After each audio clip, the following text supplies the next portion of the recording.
Good morning to all. पिछली class में हम लोगों ने पढ़ा था डिस्टिलेशन, नॉर्मल डिस्टिलेशन जो था। Today we are going to read about the fractional distillation.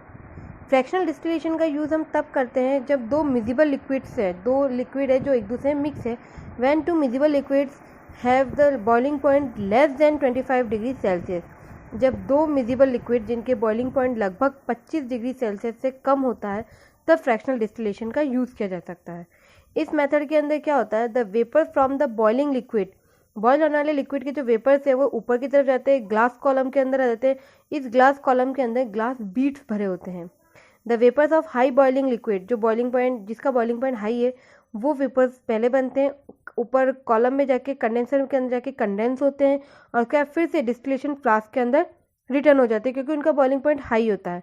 और लो बॉइलिंग पॉइंट वाले जो होते हैं वो इस कॉलम के ऊपर जाते हैं, कंडेंस होते हैं और कंडेंस होके कंडेंसर के अंदर चले जाते हैं जहाँ से इन्हें फ्लास्क के अंदर कलेक्ट कर लिया जाता है। एक्चुअली दोनों में डिफरेंस इतना है डिस्टिलेशन और फ्रैक्शनल डिस्टिलेशन में कि इसके अंदर फ्लास्क के साथ जो कंडेंसर लगा होता है, एक ग्लास रॉड लगी होती है जिसमें ग्लास बीड्स होते हैं, जबकि नॉर्मल डिस्टिलेशन के अंदर सिंपल ग्लास रॉड होती है जिसमें से थर्मामीटर ऐड किया जाता है। और फ्रैक्शनल डिस्टिलेशन के अंदर जो ग्लास रॉड होती है उसके अंदर ग्लास बीड्स लगे होते हैं।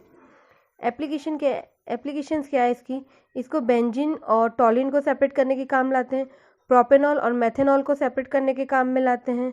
इसके अलावा कंपोनेंट्स और लिक्विड एयर के जो कंपोनेंट्स होते हैं उनको सेपरेट करने के काम में लाते हैं।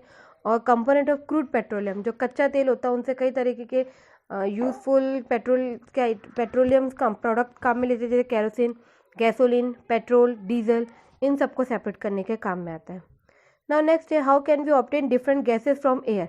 तो गैसेस की जो एयर से जो डिफरेंट गैसेस है उनको आप कैसे ऑब्टेन कर सकते हो, तो इसके लिए भी फ्रैक्शनल डिस्टिलेशन मेथड काम में आता है। एक्चुअली क्या होता है, जो क्लीन एयर होती है ये एक होमोजेनस मिक्सचर होती है कई सारे गैसेस की, जैसे nitrogen, oxygen, carbon dioxide, water vapour, organ और कई सारी नोबल गैसेस। इन गैसेस का जो फ्रीजिंग पॉइंट और बॉइलिंग पॉइंट ये भी अलग अलग होता है।